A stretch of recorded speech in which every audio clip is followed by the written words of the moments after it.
Rosa gathering to honor people who have lost their lives in contact with ice since 2025. Marcia will be there, and others in our Sangha will be there with the memorial table that we've been curating. What time was it? It begins at 10. The request to be there at 9:30. And that's the Central Square? No, it's at Andy's Unity Park on Moreland Avenue in Santa Rosa. And then three-day walk for immigrant rights, which is the 6th, 7th, and 8th. I'm going to do part of this walk. That's why I think it's a great thing to do. It would be fun to do with any of you. Are these on the website? The 3-day walk is, I'm not sure that the Zen Peacemakers is, but here's the flyer. It's like, Okay, take a picture of that. yeah. Thank you. So Bodhisattvas, we're focused on Bodhisattvas. Today is Maitreya. Maitreya came to visit us. I'll show it to you, this one to you guys again, and then we'll have another image I'll put up. Just put this here. We worked so hard to get it up on the altar. We'll just so that is Maitreya and Tushita heaven, which I'll talk about in a little bit. But when I was sitting here, I found I wanted to tell you the story of where this image came from, in the sense of, because we all have stories, and just what a mystery of where did we all come from and how did we all get here, and anyway, so I went to San Francisco Zen Center in the 70s from a small restaurant in Cincinnati that some of us, it was a cooperative. It was called Fofo the Bow, Food for the Body. And I sometime during that time, Ed Brown's bread book came out. So it's all about food. So it's all about food for me. It's all about because this hangs in my kitchen next to my stove. I just sort of hadn't put any of. Chris, do you want to tip it this way so they can see it for just a minute? Oh, can they? Yeah, I have it. Oh, if it's that. It's actually greasy on top here. The stove grease is on top here. So I decided that I was going to drive. Actually, I got one of those cars that you deliver, that kind of thing. I don't know if you can still do that. And I went to San Francisco Zen Center because of Ed Brown's bread book, and the feeling of these people know something about how to live. I just didn't feel like I was with anybody that had anything that I wanted to. I mean, now I know that's arrogance, but anyway, at the time I was young and I was looking around and not seeing much that made sense to me. So I went to San Francisco Zen Center, spent time there as a guest student, and just decided this is my life. And I came back and packed up and moved to San Francisco and practiced, and it went on from there. But two other people in the restaurant too, Susie Clymer went, and Mo Farrell. Oh. But both came out because I came out. It sort of opened the gateway for others to imagine that they could come out. And Susie Clymer had contracted, is that the right word, cancer. She had a young daughter, got cancer, and died at Green Gulch. And this was hanging on the calendar in her room. And I framed it, and it's been with me ever since. Mo Farrell, who we were all at Green Gulch practicing at that time, has since become, any of you have ever ordered robes? Mo is the one who sews robes. She went back to North Carolina, which is where she was from, and she sits with Pat Phelan and is now a brown robed teacher in our lineage. And here I am. So I think, it's like, how did any of this happen? It really is all mystery. We say, well, I was born and then this happened and then this happened, but there's so much more going on. And Mo and I remember having a really strong feeling sitting next to Susie Clymer as she was dying, Mo and I on either side, and Frank Ostaseski walking in, which was one of the first times I encountered Frank Ostaseski in that capacity. And he said, the two of you look like guardians. And I remember that feeling as we were just standing guard as Susie died.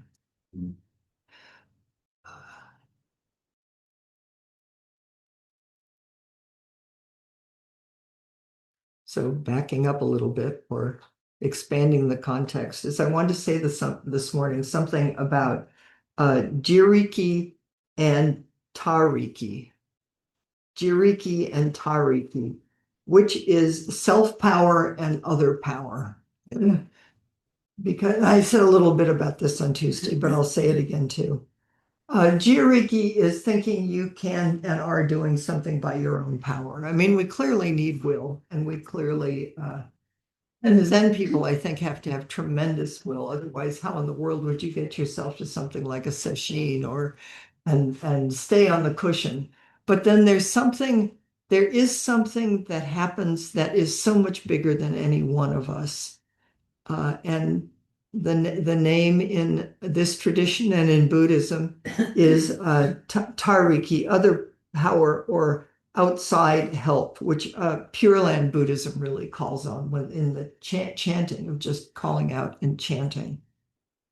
So Dogen said, please apply yourself to Zazen, actively inquire into the teachings. Cultivate meditative awareness informed by penetrating questions. Active. It's like take responsibility. And he also said, there's something else going on here that's really an important aspect of this practice. And Taigen Dan Layton says, and I completely adhere to this, that this other power is part of the maturing of Buddhism in the West. Is for all of us who are independent, strong Westerners, I can do it, to really understand we have to show up and then we just give ourselves over. We sit down in the lap of the Buddha. So Dogen said, we need to rely on Zazen not as a meditative skill or technique for achieving results or some future heightened exalted state, that it's a ritual expression and celebration of awakening that's already here. So we sit down in the lap of the Buddhas and the historical ancestors, and it's a faith practice. It's like, oh, I'm just sitting here, this little self, but I'm sitting here with the whole world and with and then the second one is not only are we relying on the lineage of the Buddhas and ancestors of the past, but also the cosmic Buddhas and Bodhisattvas. That's why these Bodhisattvas and why we call them forward when we do our rituals is there's something here that's bigger than us that if we call on,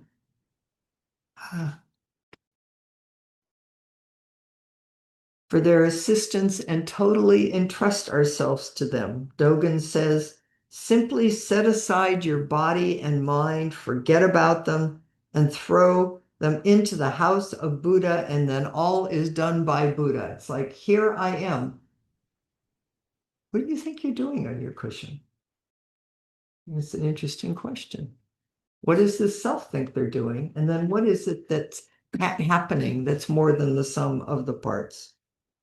Dogen says, make prostrations to Shakyamuni Buddha, take refuge in Maitreya, capable of saving the world from its sufferings, wondrous wisdom power of Avalokiteshvara, I call on you. So Dogen was completely into these realms, but we don't often acknowledge that. The third one is, for Buddha, the third source of, for Dogen, the other source of power is the world itself.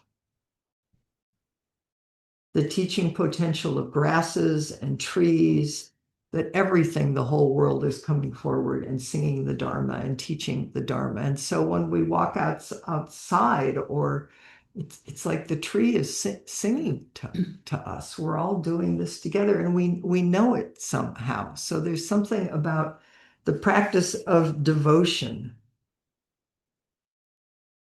This is a very devotional practice. And Maitreya means the loving one. Maitreya has a caring and generous nature and is named after the metta of loving kindness. Maitreya means the compassionate one. This is the Buddha of the future, which I think is really wonderful. This loving kindness is the Buddha, is the teaching of the future, boy, there's a lot of stove grease up here. Now that I've got this down, I guess I have to clean it up. Loving kindness and devotion for even the most humble creatures. Loving kindness, generous and loving wishes, focused and directed, embodies the unfulfilled aspect of the Bodhisattva in ourselves and in the world. This is it. We want a world of loving kindness. This is our joyful Bodhisattva job, to embody, practice loving kindness.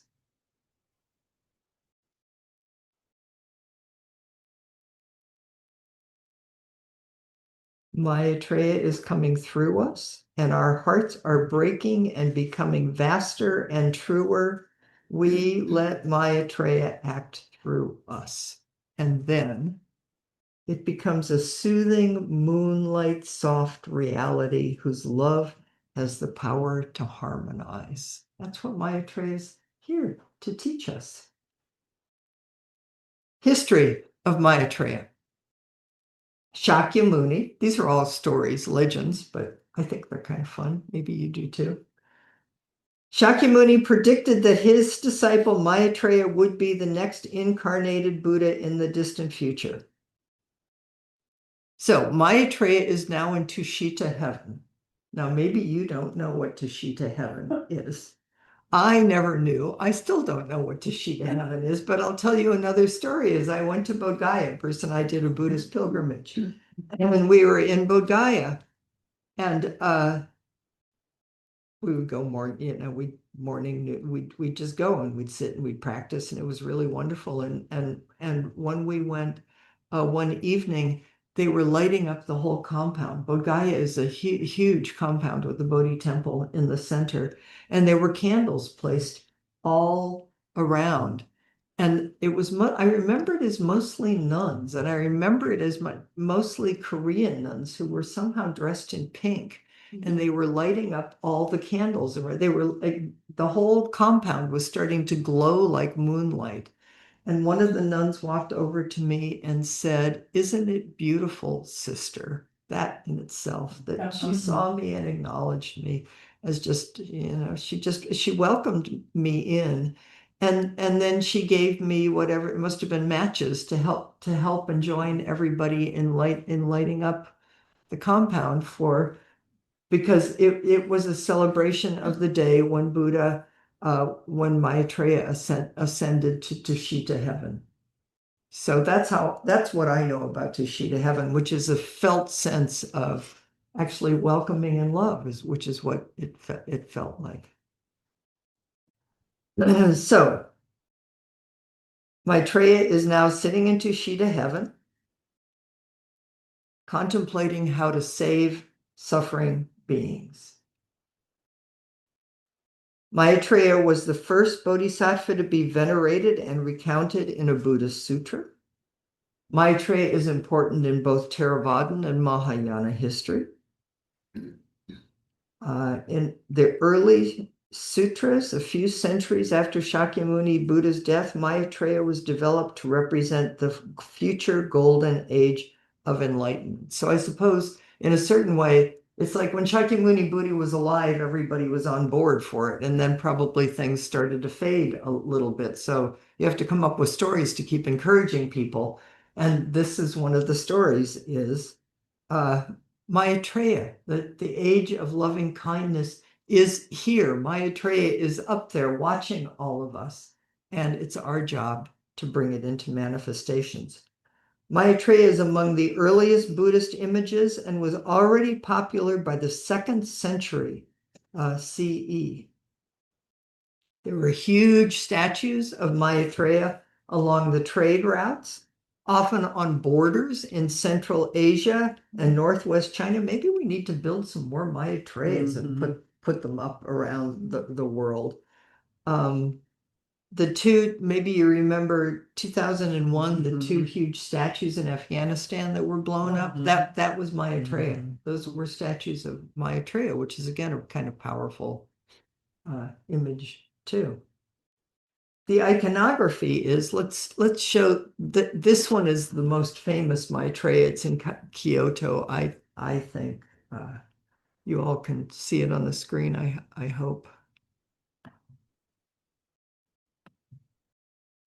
In a minute. Just Yeah. minimize your Zoom screen. If you go in the upper right, I think you can. Yeah, I'm going there. Look at all those Maitreyas up there. See, that's who came up. It's up here. Okay, it is right here. Yeah, and open that There up it and is. then go to share and it should show that tab. Oh, I see. So you guys can see. So I'm going to talk while you're doing this.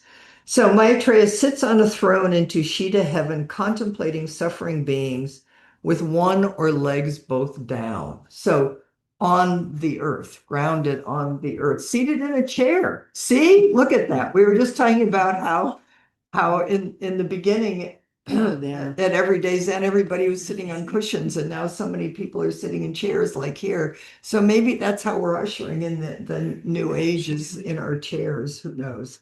The fingers, the chin, as if in thoughtful, upright, as if in thought, upright, delicate, graceful, concentrated, emotionally suggestive, wistfully thoughtful, and serene. This one is in Kyoto, and it's next to a weeping Maitreya that's leaning forward and clearly crying over the suffering of beings in this age before his arrival and coming down to turning the whole world into loving kindness. Can we pull that up a little so you can see the bottom leg? I mean, just how much it's grounded on the earth. Does Maitreya have a gender?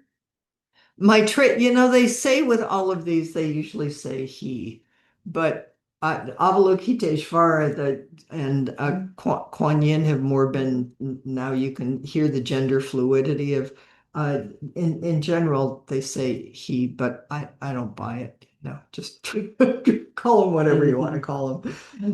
It's all of us. It's all of us, none of us. So paramitas, the paramitas of Maitreya, patience,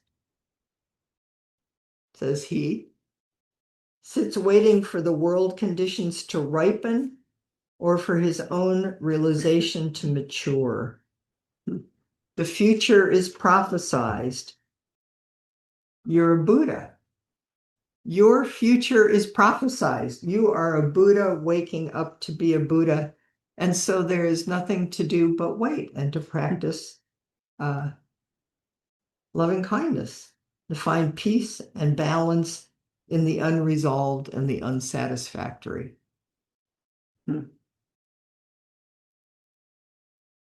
Meditation. Maitreya, we can take that off now and bring everybody back. Studies the self, consciousness and perception to discover the causes of suffering and to try to understand the workings of the mind to help the suffering of beings and to cultivate awakening. Because in the world of Maitreya that we are bringing into manifestation, there will be no rigid concepts of substance that will limit experience. There will be no more fixed views. Form and emptiness will coexist in continuous flow, cooperating and complementing each other. That's what we're practicing. That's what we're bringing into manifestation through our practice. And the third one is loving kindness, generosity, extending the nurturing kind of love that contributes to the almost effortless and spontaneous growth of bodhicitta, the aspiration to be a Buddha and to wake up. So bodhicitta is the tenderness of the heart that looks around and says, I want to wake up for the sake of all beings. There's a lot of suffering here. So we practice and we express and embody loving kindness going out into the world, which means seeing the potential of everyone as a future Buddha, seeing Buddha nature in all beings. This is Maitreya of the future that is manifesting right now. Maitreya simply wishes happiness to everyone and extends sweet, loving thoughts to all. Wouldn't that be nice? Mhm. I love it when I can do that. It's such a to send sweet, loving thoughts to all. And then, of course, it more and more amplifies all the other thoughts that are just like, but it's so pure and it's so true. You can just feel it. So Maitreya is here cheering us on. Maitreya is our concern for future generations. The relationship and implications of the future to our present. So Maitreya actually is hope. You think you're getting discouraged? You think, I was going to swear. It's like, what are people doing? What are we doing? Maitreya, it's just like it's not that it doesn't matter, but to be able to respond, you just keep sitting and cultivating loving kindness. Maitreya awakens our hopes for the future and our responsibility to the generations to follow.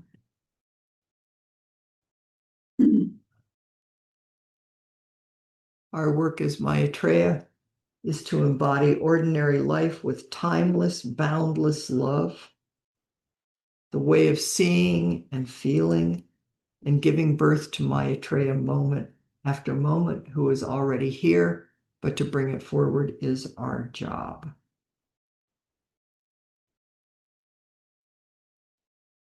I'm not sure what sutra this came from, but I found it and I liked it, so I'll send it to you. It's a translation by Kanze. I did write that down. It states that gods, men and women and other beings will lose their doubts, and the torrents of their cravings will be cut off. Free from all misery, they will manage to cross the ocean of becoming, and as a result of Maitreya's teachings, they will lead a holy life. No longer will they regard anything as their own. They will have no possession, no gold or silver, no home, no relatives, exclamation point. But they will lead the holy life of oneness under Maitreya's guidance. They will have torn the net of the passions. They will manage to enter into meditative trances, and theirs will be an abundance of joy and happiness, for they will lead a holy life under Maitreya's guidance. There's hope here. That's the really good news, is that we can feel the aspiration and the intention, and please use our individual will, but also just keep leaning back into. That's how it feels to me. It's like take the backward step, just come back into this amazing Indra's net of love and connection, and then open your eyes and it's the same world, but it's different. So I thought Lou Welsh wrote a poem about Maitreya, which I thought we could all maybe read together. And Sue's going to put it up on shared screen. She's gonna.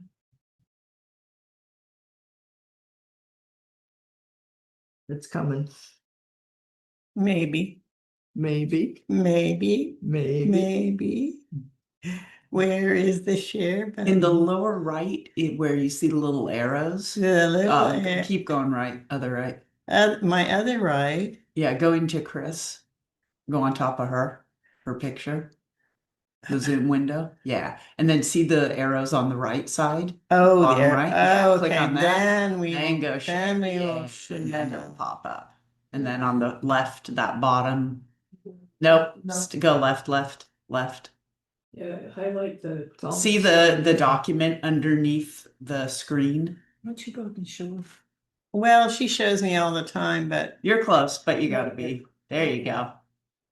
Where Gretchen's pointing. oh, that. Yeah. And do share. Click on that. No, you You gotta highlight it. select. This makes me feel so much better. Sometimes I feel really guilty go. that I never learned how to do this, and I think could have learned. You could still learn how. And anyway, this is great. Okay, so here we are. So let's at each parentheses, at each punctuation point, let's just take a little breath and then go on. At last, we do it together. At last. At last. Breathe. In America. In America. Maitreya. The coming Buddha will be our leader. And At last will not be powerful. And will not be alone. Take it as simple prophecy. Look into the clear eyes of so many thousands, young, and think, maybe that one, that one, that one. Look out. the The secret is looking out. And never forget there are phony ones, and lost ones, and foolish ones. Know this. Maitreya walks our streets right now. Each one is one. There are many of them.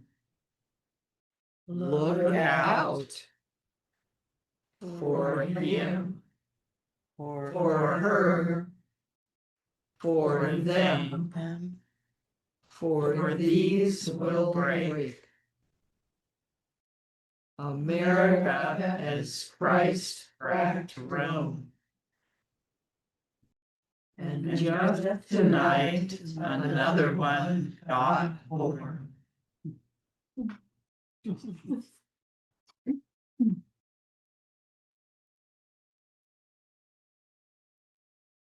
So why don't we go into small groups? You can talk about this poem. You can talk about, you can talk about whatever you want. But, I think we often do like loving kindness is like, may all beings be safe. We say the word, but what does loving kindness feel like as a felt sense, as an aspiration, as a lived vow?